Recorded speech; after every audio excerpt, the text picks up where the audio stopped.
Welcome to the Standard Deviations podcast, presented by Orion Advisor Solutions and hosted by Dr. Daniel Crosby, Orion's Chief Behavioral Officer and New York Times best-selling author.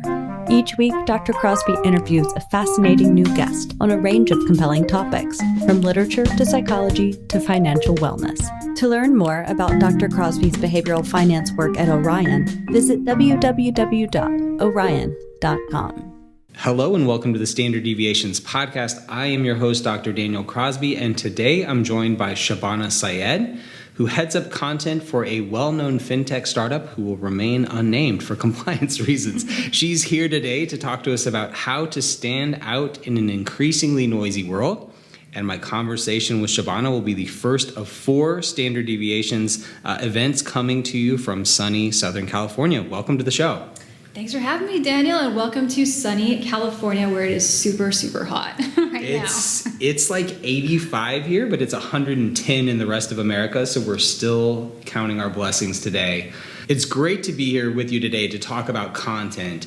And when I think about the best content creators in our space, I think of all of the Ritholtz crew do an incredible job. I think about Manish Khatta and the Potomac folks who are really emergent and doing excellent, really innovative work. And I think about my friend Stacey Havener, who is, I think, the queen of LinkedIn. And in almost every instance, their content is a little bit edgy, which is what allows them to stand out.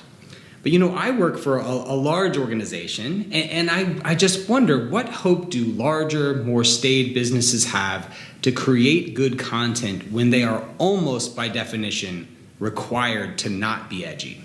Yeah, totally. That's a really awesome question. So I think the easiest thing less edgy companies can do is to show more personality, right? Because when you look at these companies, they're very, for lack of a better term, very sterile, very ordinary, very just kind of compliance driven. I think when you show your personality, that's kind of where your edge comes through.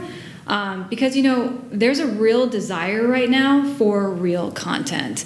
That's human, especially in our day and age. There's just so much superficial content out there and just everybody trying to have a voice. So to really get through that noise, just show your personality. I think that's really where the pizzazz will come through in your content. And when I'm talking about personality, I mean, using tasteful humor or sharing personal stories, how you interact with your clients, or even building community, I think is another place where these less edgy, quote unquote, companies can really stand out.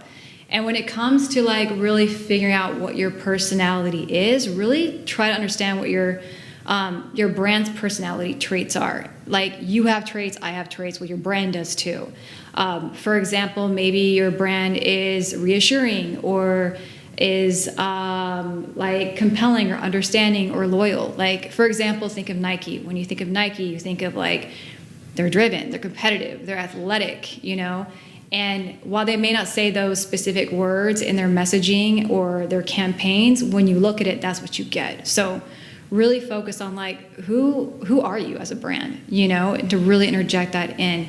And if all else fails, I would honestly recommend good old-fashioned brainstorming. Just get a document or a spreadsheet, because I know a lot of financial advisors love their spreadsheets, and just write down every idea that comes to mind. Don't judge it. Don't overthink it by any means. Even ideas that you've seen out in the industry, write it down, and then walk away from it. Take a breath, go get a coffee, go for a walk, give it 24 hours, and then come back to the list and review it and see if there's anything that's really tangible. And as you narrow it down, well, guess what? Now you have a list of ideas that your company hasn't tried before. Mm-hmm. So this is a cool thing. And really start to think about okay, how can you scale this? What's the budget behind it? What's the output? But most importantly, what value can you give somebody when they see this stuff? Is it to educate them? Is it to entertain them? Is it to build some sort of community? Give yourself that space and grace to really brainstorm and be innovative. And if edgy scares you, take that out of your vocabulary and just think of what can I do that's outside the box for me?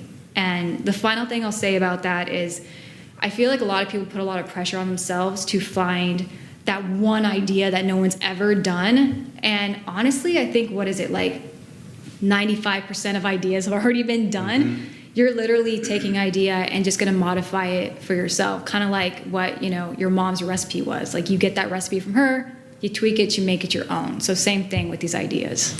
So as a psychologist, I, of course, love the idea of exploring personality. And I think the conversation around authenticity has all too often gone towards edginess, right? That being authentic means, dropping bad words and, just being in your face. But for certain brands, being authentic is going to be being, quiet and still, or, whatever that may be. How would you, because we know from the psychology literature that individuals have a hard time determining their own personality. If a brand wants to be honest about who they are, and your brand may not be as cool as you want it to be, if people are going to be honest about their brand personality, how do they begin to introspect and have that conversation? Start with your clients. Ask your clients, be like, hey, just survey them. Your clients, you'd be surprised how nice they are and how resourceful they are for you. I would just ask them in a survey, first ask them what more do they want to learn from you, so that way you can start building content for them. But secondly, just ask them hey, we're trying to figure out who we are, what keywords come to mind when you think of us. And that way you kind of get unbiased keywords, and you may not always like what's given to you, but that's good to know, because that's what you're putting out, So honestly, just ask kind of people outside of your company. What it is. And then even also too, if there's other companies that you're close with or other colleagues and things, even ask them, because they'll be honest with you too, and give you their how they see you. Your brand isn't who you think you are, it's who other people say you are, right? Exactly. So you've done a great job. I think you've started to answer this question. We've taken edginess off the table. If edginess is one lane, we may want to swim in that, we may not. What are some other lanes to swim in besides the edgy angle? Honestly, this is a really one that I feel like people should do more of, is collaborations. There's a reason why big brands that are well known still collaborate. Gucci right now is doing one with Adidas, and I don't know if you've seen, being around LA, they got ads for it everywhere. Target is really notorious for doing that with influencers, or even somebody like Victoria Beckham, or Versace did one with H&M. The thing about doing collaborations, you get double the exposure into an audience that you probably never would have had access to begin with. So collaborations are just a phenomenal way to create content that's more engaging. It adds more voices to the mix. And I feel like Manish, or The Compound, or even podcasts that we've produced over here, having more than one voice in your content just brings another element of that pizzazz. That seems to be the word of the day for me. That edge, or that excitement, because not only is your audience going to tune in, but their audience is going to tune in. And who knows, your potential clients could be sitting in their pool, or their potential clients could be sitting in your pool. And you guys would have never known that. Okay, so I love this idea of collaborations. You've seen KFC collaborate with Jack Harlow recently, who's from Louisville, Kentucky, right? You've seen McDonald's and Nike collaborate with Travis Scott and other books. You named a couple, the Gucci collaboration. But we're in fintech. What's an example of sort of an out-of-the-box, unusual collaboration that a fintech or a wealth manager might collaborate? What's your dream collaboration? Dream big here for a wealth manager or a fintech. Who's the type of person they could collaborate with? I know this is tricky. This is tricky. Damn, you put me on the spot. I think with if I were to look at this, these big conferences, right? It would be so awesome if they would collaborate with the communities that they're in. If you're looking at Future Proof, what they're doing with the city of Huntington is a really good example, because you're working with the community that you're in, and you're embracing it and welcoming it into what you're doing, which not only gives you exposure, but it also builds trust for your brand and what you're trying to do. And, through this conference as well, all these other advisors are going to get this exposure on a new way. From what we understand, Future Proof is going to be very much the South by Southwest for fintech. So I think this is really the beginning of more of this type of collaboration with cities and communities and things. And on a smaller scale for financial advisors, I would say partner with another advisor that you get along with, a friend, and don't look at them like your competition, because at the end of the day, what's divinely meant to be for you is going to be for you. So don't like shoot yourself in the foot and think of somebody as like your competition. Look at more of like a collaboration, because if you rise, they rise, you get the exposure and more people get helped. Yeah, I love it. I think Tyrone, credit where credit's due, I think Tyrone Ross was the first person I really saw advocate for conferences trying to do good in the communities in which they were hosting the conference. So I love that collaboration. I think there's so many thought leaders that are not in finance but are finance adjacent with whom wealth tech or fintech folks could collaborate too. Prominent psychologists like Daniel Kahneman and some of these guys are not in our world, but they're our world adjacent, and I think they have a lot of cachet. I agree. I think there's a lot of like intellectual lights. I think there's the community collaboration angle.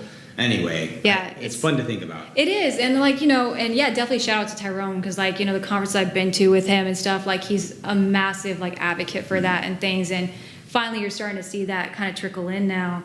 But yeah, like to your point too, I think like just getting together with like educators and stuff and really empowering financial literacy is a huge one, because like if we can lift up those communities and those who really need it, sky's the limit, honestly. Give them the opportunity and then you get the opportunity too. Yeah, so this next question is a tricky one. Brands are obviously aware of the power of what you do. They're aware of the power of content, the power of social. But I think there's also been a backlash against this. There's been sort of a collective eye roll as brands try sort of ham-handedly, awkwardly to take advantage of these viral moments. Yeah. And I saw this in Women's History Month. Yeah. There were all of these brands sort of tweeting out like, we love Women's History Month, Happy Women's History Month. And there was actually a bot responder, an auto responder that would tweet back the gender pay gap at each of these companies, kind of like calling them out in real time. For sure. On the delta between their money and where their mouth was.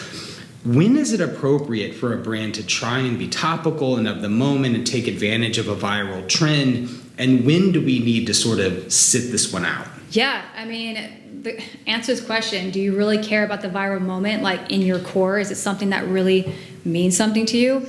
If it does, great. By all means, craft that emotional response or messaging and really mean it. But don't just like talk the talk. Make sure you're walking the walk, because people will see through smoke and mirrors, and people are really sick of it, because right now, like our world is going through so much and emotions are so high. Everybody's feeling something right now.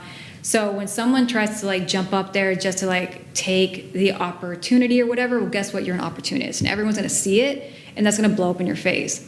Like if you're going to do something, you better like back it up and actually show up and do the work, because no one's going to like, there's enough of like, like my thoughts and prayers are with you, or like, oh, we stand with this. Do you really? Because then where are you 2 months from now? Yeah, I think I have so many thoughts here. So first of all, I had my own little viral moment recently when my tweet got shared by Elon Musk. Oh, yeah. That's amazing. So my tweet got viewed 32 million times in one day. Dang, 32 million times in one day. It's a whole, I got to do an episode about that. It was weird. But I got approached by all of these people in my DMs asking me to hawk whatever, lamps, and like, all these things where they're like, hey, you have this viral tweet, we'll give you whatever sad cut. If you'll post this link under your viral tweet and help us sell this widget, we'll give you a cut. And I was just like, look, I mean, my viral moment was very dumb. It had nothing to do with my brand. Yeah, totally. But I was like, I'm not going to sell my soul for the $50 I'm going to make selling lamps. And I think we need to, we'll bring it back to your personality comment. We need to know that personality. Yeah. Is this viral moment aligned with who we are at our core? And if it's not, let it glide right by. Let it glide by. Let it fly right by. Yeah. The second thing about trying to be an authentic brand is I think you actually do harm when you profess to be something that you're not. Absolutely. I think it's worse to have a "we love women" tweet when you have a glaring gender pay gap than to say nothing at all. And so I think we need to be honest about who we are. Yeah. And if we're going to profess these things, it needs to be an internal call to action to say, hey, maybe this is aspirational, but we need to do better. Yeah. I mean, honesty is the best policy, and people will have more respect for that, you know? So that's a really good point. And good for you for like being like, no, I'm not going to like try to sell your lamps, because some people would, but because you're an authentic person and a good person, they're like, no, I'm not doing that because I don't even believe in your products. I don't know if I'm a good person, but I wasn't going to sell. I can't be bought that cheaply. I mean, yeah. True. Yeah, exactly. For enough money, maybe, but no, not for $50. So I've been a content creator, to a greater or lesser extent for some time now. And in my own content creation efforts, I've noticed a number of pronounced preferences. People like brevity over length, right? People like visuals over the written word. People like sort of punchy, authentic stuff over lengthy, verbose PhD language, right?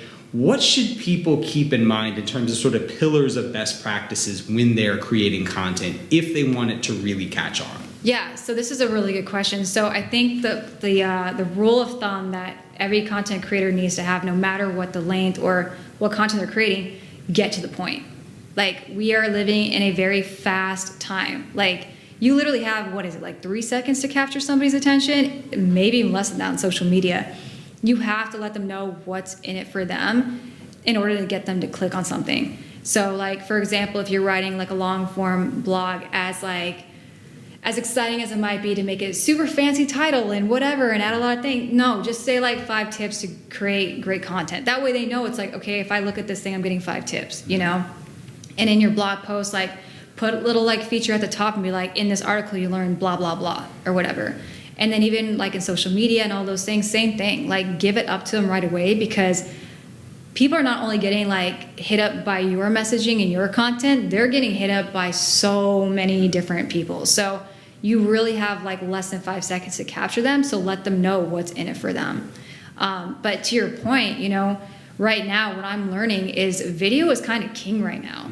Like, if you look at like TikTok is dominating and Instagram wants to be like it, Facebook's trying to be like TikTok, like video is like really becoming like just the go-to norm. And I know that kind of like scares people, but it's like, you know, direction that things are going in.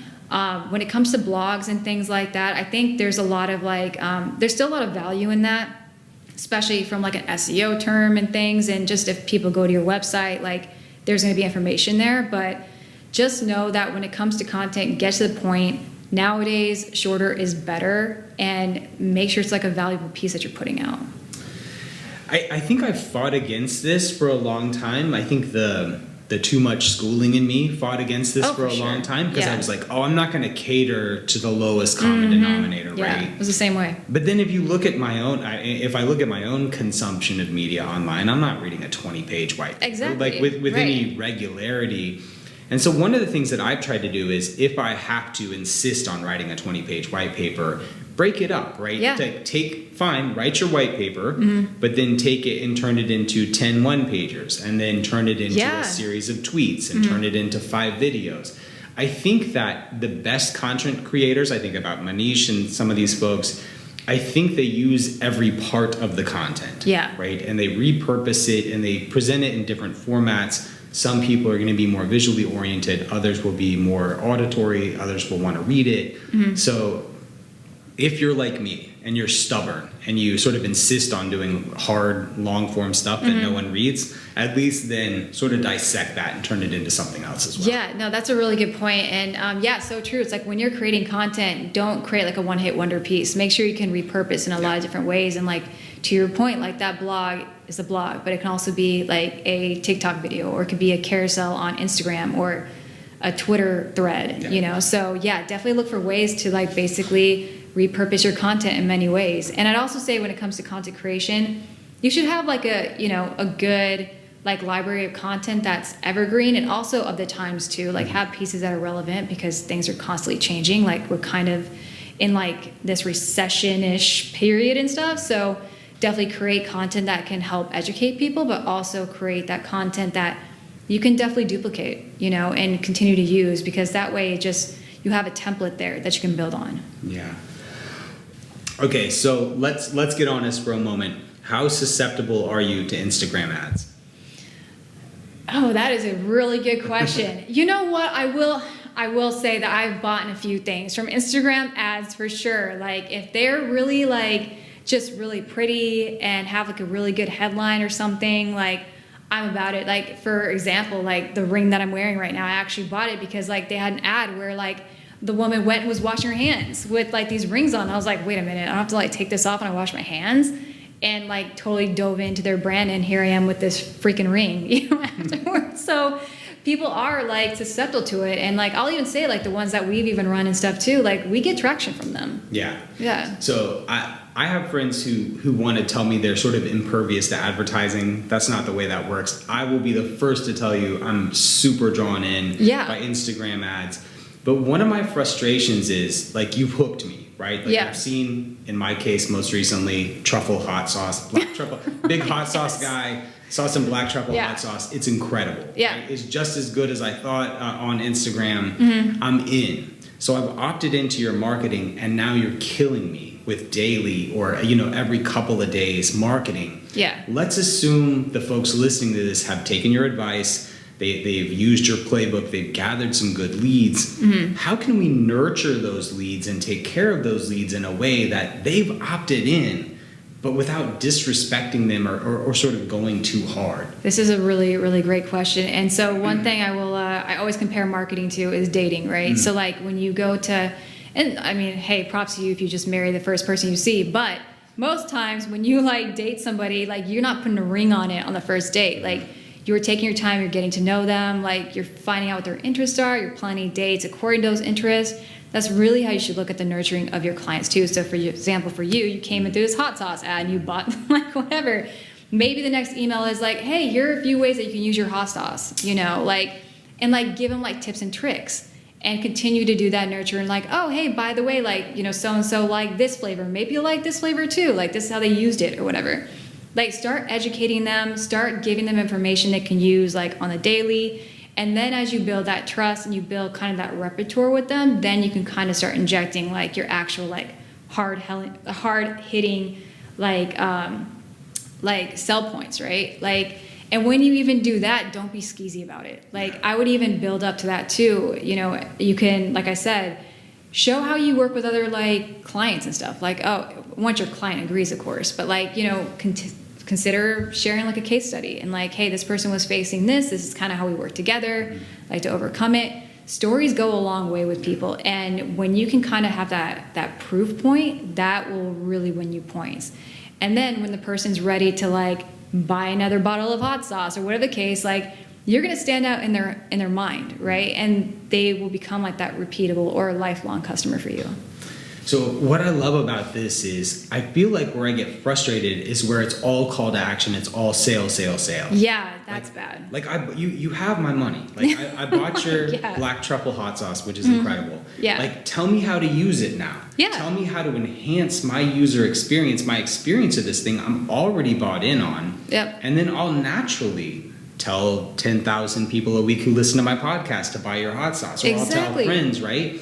And so I feel like people try too hard sometimes and aren't taking your advice and adding to the experience and are going straight for the jugular of that sale and not adding to the experience. So listen up, listen to Shabana, add to the experience, build on that initial interest without asking for more money as your next follow. Yeah, like don't even ask for anything. It's just like, we really thought that you like this, There's a lot of power, and I know you can't quantify, so to speak, like free educational pieces, but that really is going to do a lot for your brand and for who you are. And like if you can gain their trust, then you get access to so much more. Like you got to build that trust with your clients and your prospects, because there are other fish in the sea, man. It's not just you. No, it's true. So one of the things I hear all the time, because a lot of advisors listen to this show, I imagine a lot of them are listening and going, I get it. Like this stuff is powerful. I get it. But I don't want to tweet about what I had for lunch or like, what do I have? What do I have to say? What do I have to bring to this conversation? For someone who's reluctant or fearful, what would you say to that individual? What do they have to bring to the table? You have your story. Like, your story is unique to you. It's your fingerprint, right? So I would even just start with, like, why did you become an advisor? Why are you helping the people that you want to help? Like, what's important to you? People want to work with a human being. That's what, is going to get them to, walk in your door. It's like, because they can relate to you. They see themselves in you. You guys have a similar story. Like, your story will do wonders for you. Like, even the podcast that I was producing, like, the advisors we had on that show would tell me afterwards, like, I actually got a lot of clients from that because I was being vulnerable and I shared what I went through to become an advisor, or, the obstacles that led me to take this path. Like, I even hired my own financial advisor from it because I was so moved by her story. I was like, oh my gosh, she's amazing, And I wouldn't have known that going to, her website, or anything like that. So it's like, the more open book you can be, and I'm not saying to go, reveal your deepest, darkest secrets, right? But, a story that you feel comfortable with. Why is this important to you? If you can really, communicate that, people are going to, love that. And that is such a unique thing to you that nobody else can duplicate. Yeah. So there's great behavioral science in everything Shabana's just said too. We know from research out of Princeton that when two people are sitting talking, so you and I are sitting here talking, and you take an fMRI scan of your brain and my brain, they look nothing alike, right? Your thoughts are not my thoughts. Right. But then you tell me a story, you look at your brain, you look at my brain, they're synced. Right? Ooh, that's interesting. That doesn't happen with numbers, right? Yeah. If you're sitting here trying to explain, S&P 500 returns year to date, our brains still look very different, right? Yeah. We don't sync up like that. We don't connect. But if you tell me a story, we're locked. Yeah. So stories sort of bypass reasoning, they bypass logic, they go straight to emotion, and we need to be competing on connection and not trying to, out diversify the other 300,000 advisors. Or the AUM and all that. Yeah, exactly. Because, that's the thing. It's think about it. This person's about to trust their money with you. Why should they? You got to, show them, why you were trustworthy for them. Yeah. So if you can really illustrate that, then that's your edge right there. Yeah. And if you're really struggling to, be confident to do that, because I know it's scary. It's very scary to be vulnerable. It's very scary to tell your story because you're fearful of being judged or what have you, or might feel like an imposter in ways. I know imposter syndrome is a real thing that a lot of advisors face. I would highly recommend looking to membership communities like the Onyx Advisors or AGC. Both of these have so many wonderful advisors in this community that are so uplifting and encouraging, and a lot of them have done what you're hoping to do, so they can point you in the right direction and kind of give you just that little push to do your thing. And then, if you're still feeling a little afraid about it, write your story out or record your story, whatever, and share it with someone you trust and be like, hey, I just really want your unbiased feedback. What do you think? So really surround yourself with a community that will really love and nurture you and support you and push you past that finish line. Because once you do that, it just becomes so much easier, because now it's you rip the Band-Aid off and it's all right, I got this. Yeah. So my last question here before we wrap up, just so the listeners know, I joked with Shabana beforehand, being a psychologist, I feel a real sense of entitlement. I feel like I should be able to ask anyone any question at any time, because when I was doing clinical work, my whole job was to ask people uncomfortable questions. But lest you think I'm ambushing my guests, I did get permission to ask this before. You and I met at a conference last year. Yep. And I would say we were acquaintances at that point, right? Yeah. We were acquaintances, friendly acquaintances. Yeah. I feel like we became friends, though, over the course of time where your brother and your dad got really sick with COVID. Yeah. And you put out an appeal to social media for effectively thoughts and prayers and good vibes for your family. And my family, and I know many, many others, we prayed for your family for many, many nights, and we felt like we were let in a little bit to your world. And I would say that's when we became friends. I think that's illustrative of everything we've talked about today. Yeah. People want to do good. Yeah. There's a fascinating bit of psychological research. If you think about, if you want someone to like you, right, and you've got two options. You can do something nice for them, or are you going to allow them to do something nice for you? Most people would say, oh, they're going to like you more if you do something nice for them. Yeah. The opposite is true. We find that people are more attached when you ask for help and you give someone else the opportunity to provide that help. Yeah. So for me, the story of how we became friends is a microcosm of how this all works. Yeah. It's authenticity, it's honesty, it's realness, it's allowing yourself to be vulnerable, it's allowing yourself to help and be helped. Yeah. This has been a brutal couple of years. Oh gosh, yeah, man. Seriously. I just, I'm fresh off COVID. Yeah. I'm better, no worries now. But Yeah, totally. I tested negative for about a week, but had a really rough time. Yeah.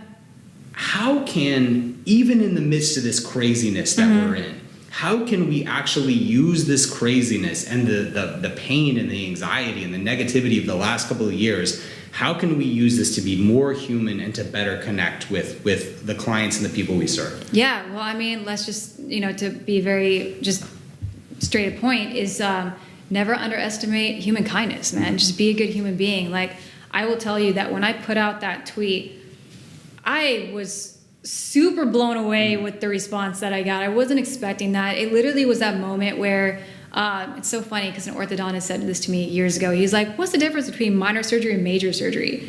Minor surgery is when it happens to somebody else. Major surgery is when it happens to you, right? And so, I obviously knew COVID was happening, whatever, but it didn't really hit home until that. And then to have both my dad and my brother admitted to the hospital the same day, I was like, are you kidding me? And, took it to Twitter and I just, put that out. It's like, thoughts and prayers for my family, please. And seriously tell the people that you in your life that you love them because you honestly don't know what's going to happen. And I honestly really thought that would fall on deaf ears and whatever because so many people were putting it out, which is another story amongst millions. The people that came out, including yourself, that reached out to me, I was so blown away. And, like you said, when we first met, we were good acquaintances. Through that whole process, so many of my quote-unquote acquaintances have become really, really good friends. People started calling, people I didn't even realize had my number. I don't know when they got it, were texting me and calling me, and I was like, oh my gosh. And just the generosity, people started sending me gift cards because they're like, we want to make sure your family has grocery stuff because we know you're at the hospital, and let us know, do we need to Uber Eats you guys? And just the constant check-in and stuff, it makes me emotional because it was something we didn't expect. And I'm so, thankfully my brother and my dad are doing better now, but man, it was having that check-in and just going to Twitter or my text messages and just people saying hey, just want to check in, are you okay today, did you eat, even that simple gesture, it goes a long way. I'm never going to forget it. And so when I think of advisors, what you can do is dude, kindness, just good old-fashioned picking the phone and just saying, how are you doing, how can I serve you, what do you need? No amount of marketing, content, any of that will have the impact that one simple gesture will have, because it reassures the person oh my gosh, they really care about me and my well-being, they really care about my feelings and how I'm being affected by things. That means the world, and that's the difference of just continuing to nurture or lead until hopefully they become a client and having a client for life. Yeah. So we know that memory is heightened during periods of strong emotion. Yeah. Right? So over the past 2.5 years, as people have gone through the highs and lows that we've all gone through, yeah, if someone is in a real valley, whether you're there for them or not, they will never forget it. They'll never forget it. Never forget it, right? Yeah. And so I guess my closing shot here is part of authenticity is being who you are, figuring out that personality, aligning your brand with it. Part of authenticity is telling people when you're struggling and telling people what you need and knowing that that's just as beneficial to your relationships and your connectedness as doing something. We're all going to be in both spots at various points in our lives. Sometimes we're givers, sometimes we're takers, but look for opportunities to serve, but look for opportunities to be served as well. Yeah. Both are important. Yeah. Ask for help. I'll tell you, man, most of my life I've been very, very proud. I'm no, I got it. I don't need help. I don't need any of this and whatever. But as of very recent, I'm you know what, man, I'm not doing okay. My emotional level is not good. I mean, I'll be totally honest. Like our CEO, like I jumped on a meeting after that tweet that I put out, and he asked me like, "Are you okay?" And I started crying in the middle of the meeting. Like I was like, "Oh damn," you know, and then started like bawling. And he was like, "Take all the time you need. We got you." And like hearing that from the CEO of a company, like, and going through what you're going through, it just means a lot, because it's like, oh, they actually have my back. I don't have to be like this robot and just like business 24/7, and like what's happening in my personal life is none of your business. Like, we're human beings at the end of the day. There's a lot of stuff going on in the world right now. Like everybody's on edge. So the more kindness we can have, and like just that state of compassion and that safe space that we can hold for each other, we're all better off for it. And like you said, it's like a memory. It's like half the people that reached out to me, I may see them at a conference again in the future, whatever, but I now think of them as like a good friend because of what they did and how they showed up for me. Yeah. Well, you've certainly modeled all the honesty and authenticity you've talked about today. If people want more of this, they want to follow you and your work, where can they find you? Best place would be Twitter. We're all on Twitter. So my handle is SSIYED, and then LinkedIn is another good one. And you can find me on there at Shabana Siyed. Awesome. Shabana, thank you so much. Thank you. It was fun. Thanks for tuning in to Standard Deviations. If you can't wait till next week for more behavioral finance insights, visit www.orion.com. All opinions expressed by Dr. Daniel Crosby and podcast guests are solely their own opinions and do not reflect the opinion of or endorsement by Orion and its affiliates, subsidiaries, and employees. This podcast is for informational purposes only and should not be relied upon as a basis for legal, tax, and investment decisions. The opinions are based upon information the participants consider reliable.